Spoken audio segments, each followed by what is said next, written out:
Because there might be some folks out there that are looking in here and they're saying, well, how did you learn to do these things, one? And I would say, and I think we have something that we'll end up showing on the screen here, regarding in 1979, I think it was, you were charged in New York City with practicing medicine without a license.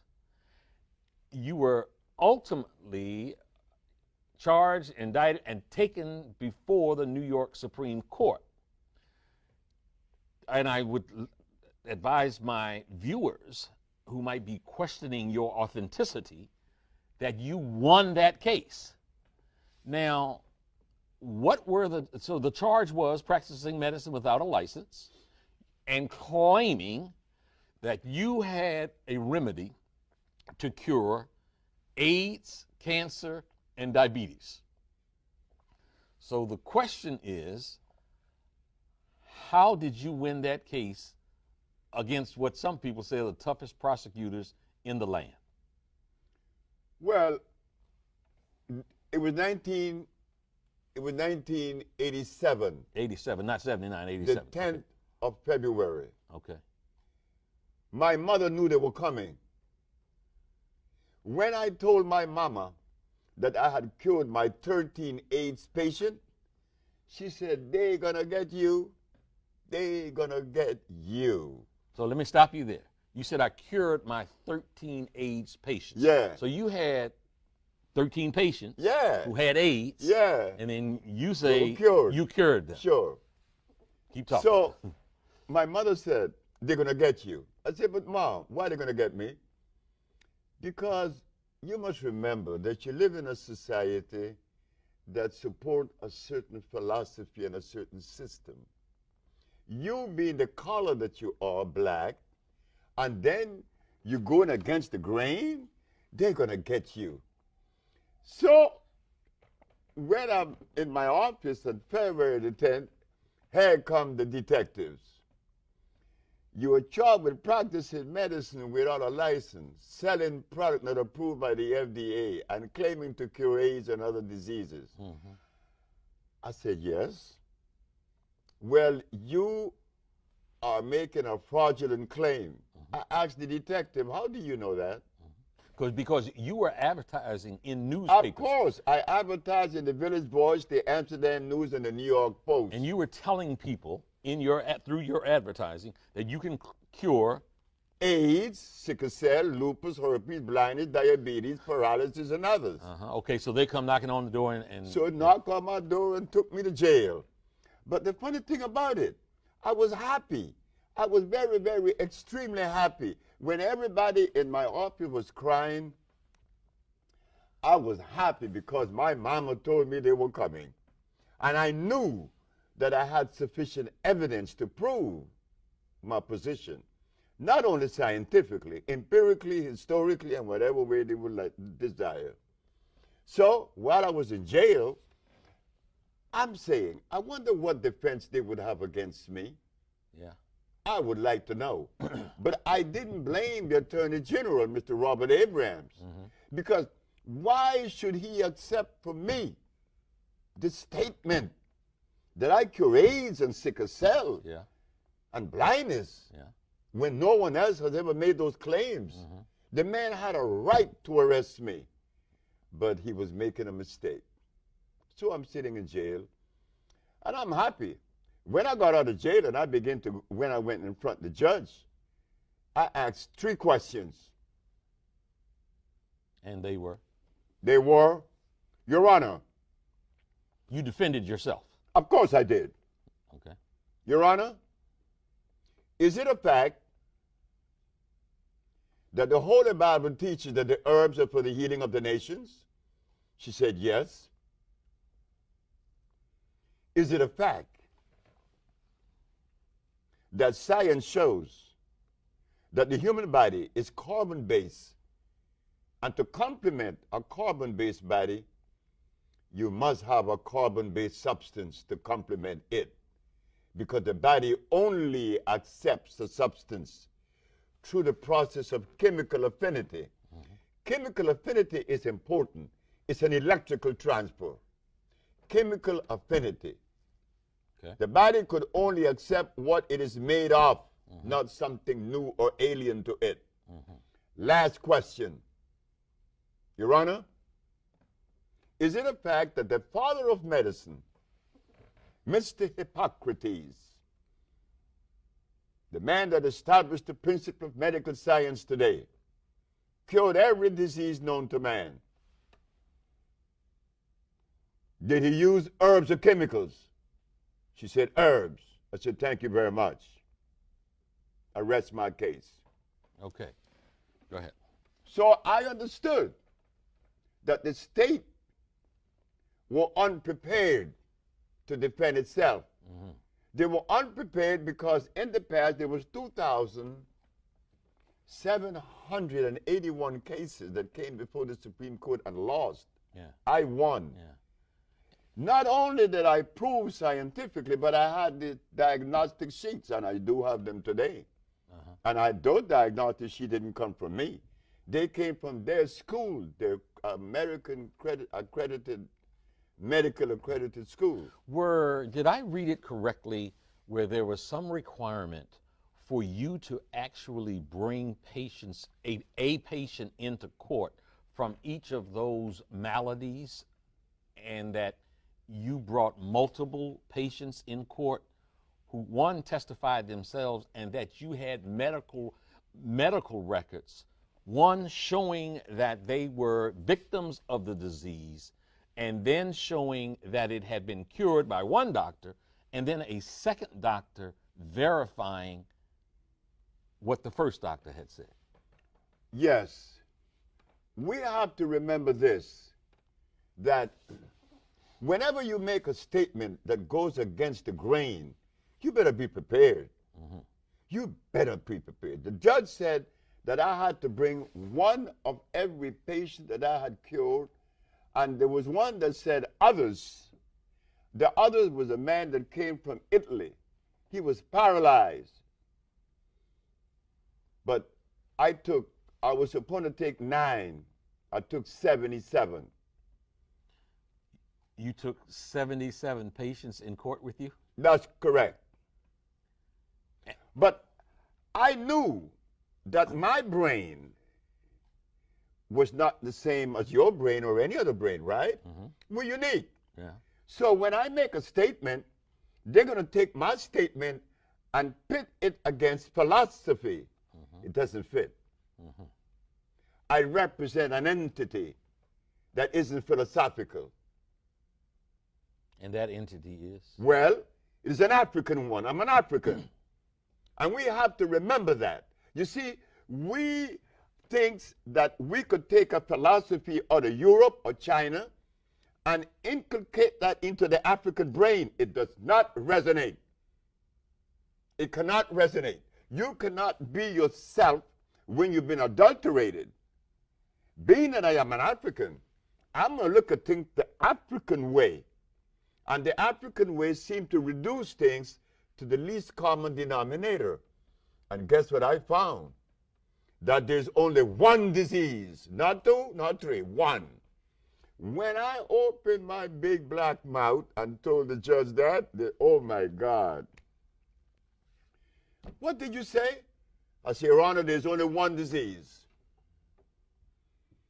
And what is Could that? you substantiate that? Okay. Of course, I'm not going to just deploy a bunch of empty words. I represent a country. I represent a people. I represent a race. And I represent myself. I'm not going to undermine myself. There's only one disease. The judge said, what is it? I said, you already know. She said, try me. It was a woman, Ann Feldman.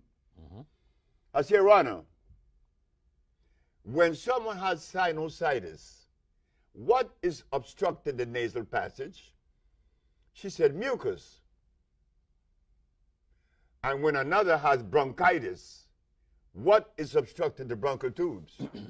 She said, mucus. And when another has pneumonia, what's covering the cells of the lungs? She said mucus. Dr. Victor Herbert, who is defending the state of New York, jumped up and said, what about AIDS? You and your one disease theory? I said, Your Honor, this doctor is saying that I believe in a theory. I am the last individual on earth that could believe in a theory. I do not lend myself to theories or philosophy. Either I know or I don't know. Okay. He's talking about theories. Yeah. You talking about the real deal. I'm talking about reality, not theories, not philosophy. So please share with this. So she said, and what about AIDS? Yeah. I said, well, he asked about what about AIDS? He want to know where the mucus. I said, Your Honor, have you been to an AIDS ward? She said, yes. I said, what is it that the AIDS spits up every 5 minutes? She said, mucus. Where is the mucus? It's in the skin, it's in the blood, and the lymphatic system that makes up the immunological system. That is where you find the mucus, Mr. Victor Herbert. How can you disagree with truth? You see, what happened, I didn't go to school. I have never been to school.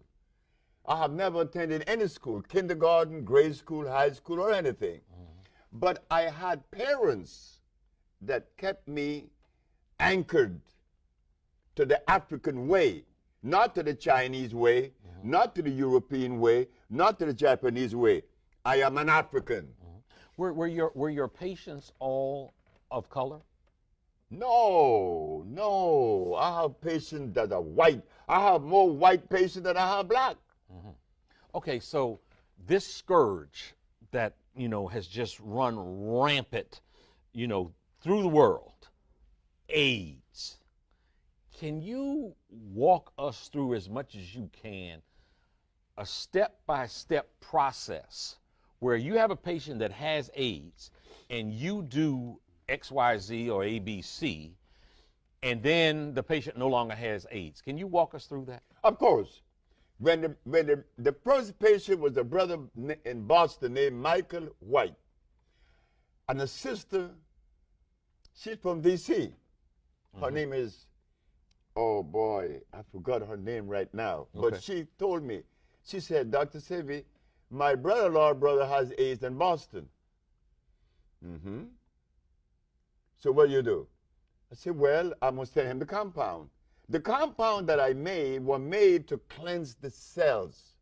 Okay. They come in the category of phosphates, carbonates, iodides, and bromides. Now we are entering the science of biochemistry. Okay. These are food and vitalizers. I remove from the man's diet lactose, uric acid, and carbonic acid, milk, starches, and meat. By removing these things from his diet and then cleansing his cells, he began to see recovery in 24 hours. And so it went. They kicked him out of the hospital 2 weeks later. Memorial Hospital in Boston, Dr. Bonanno. Then there was a young man in D.C., Zelma Peterson is her name. Yeah. Zelma Peterson. Yeah. She was the one that introduced me to my second AIDS patient, and from then it was all the way alive. Okay. Now, you have documented. I got proof now. You have proof. I have books with the documents in it, diagnostic sheets. Yeah. And the medical world still puts out that you are a quack, you're a crazy man, you're not credentialed, and that you run scams on people. But you have documented proof of healing people. Now, I know that you have you reference a compound in Honduras. You also operate out of Los Angeles. Los Angeles also. So when you get a patient now, if you have a DC patient, does that DC patient need to go to LA or Honduras? Or? No, we treat them. In fact, we send 1,000 packages a day throughout the world right now. Israel, Hong Kong, China, Russia. We have people in the village now from Russia. We have people from all over the world. We send packages all over the world. You don't have to even be in Honduras. But it is good to go to Honduras because the thermal waters are there. Yeah. And they accelerate the process of healing once you immerse your body in it and you drink it. You speak of Honduras. Now, about the medical science saying that I'm a quack, Yeah. I do not blame medical science for making that statement because my race has never done anything on that level of endeavor to express itself able to cure diseases on that level, in other words. So, sure, I'm a quack, but I don't care what they say. Yeah. What I was concerned with, not medical science, because I know that they're the one that is violating. I am not the violator. Hippocrates did not establish the school of medicine by using chemicals, because the chemicals cannot assimilate. A chemical cannot assimilate with the human body. An herb can because they are electrical. Okay. Herbs are electrical, and we have yet to understand that. I was concerned with the black leadership of America, not medical science. When I had cured these people of sickle cell and lupus and herpes and blindness, I was happy. I said, now I could go to all the leaders. I could go to Minister Farrakhan. I could go to Jesse Jackson. I could go to Al Sharpton. I could go to Oprah Winfrey. But what I found out, I was mistaken. I was wrong. They are not interested in the healing of any black people. That's an explosive claim. That is not an explosive statement. That is a reality. There isn't a black leader in America that is interested in the health of the black race. Do you say that because they refuse to interact with you? They are not in the position to respond. If they were, my first case of AIDS was cured in 1984. Yeah. And since then, we've been curing people of lupus and herpes and cancer and blindness. Not one black leader ever said, well, let us help the brother. That you just mentioned what some people in hushed tones refer to as the C word, cancer. I have friends right now that have been victimized by that scourge of a disease. Two fairly close to me who have been going through chemotherapy. We just recently had the lieutenant governor from the state of Maryland, and the governor of Maryland has cancer, and he's been going through chemotherapy treatments, and he talked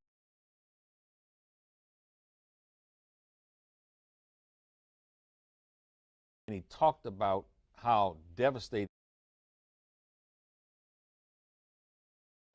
those treatments were. So you obviously don't treat with chemo. Why is it wrong for a cancer patient to be treated with chemotherapy? Chemotherapy is an approach that destroys cells. Chemotherapy doesn't distinguish between good cells and bad cells. It destroys cells. It's an acid approach. What kind of approach? Acid. Oh, acid approach, okay. My approach is an intracellular cleansing. What causes disease in the first place? An acid condition. Well, let us sweep it out. Let us find the plants that are consistent with cleansing. You see, we just begin to wake up. we just begin to realize that we are way in a deep deficit. What do you mean by that? Well, I mean that we have never spent time in analyzing or even trying to understand the difference in our genetic predisposition. We have never understood the science of biochemistry. All of the folks that have came to us, they came to us with history, bunch of history, a lot of religion, a lot of philosophy, but none of them came with a food that would help me to live as healthy as I possibly can. Look carefully. We're not going to make excuses no more. Mm-hmm. Because if we continue to make excuses, we're going to go deeper into the deficit. Mm-hmm. Just recently, a report came out that the Christian diet need to be examined, re-examined. Because in the Christian diet, you have people eating hog, potatoes, rice, and beans. But if we take this substance to a biochemist, he's not going to find any food in any of these substances. So why do we eat these things? Then we get sick. I always use that black woman in the jungle. For some reason, she keeps showing up. This black woman in the jungle keeps showing up as setting the standards and raising the bar. Why? Tell me what you refer to when you say this black woman in the jungle. Oh, I mean, this woman was the woman that set the standards. This woman didn't die because of disease. She didn't have any hospitals in the jungle. She didn't have any doctors. She didn't have any medicine. That's why Hippocrates said that your medicine should be your food, or your food should be your medicine. Mm-hmm. Because the African people didn't have a doctor. They didn't need him. Because they didn't have any of the substance that would violate the biology of the individual. So how long did they live? Do you and I know how long those Africans lived in the forests of Africa before the chemical people came? Furthermore, my mama wasn't naked. She was natural. Because to say that my mama was naked in the forest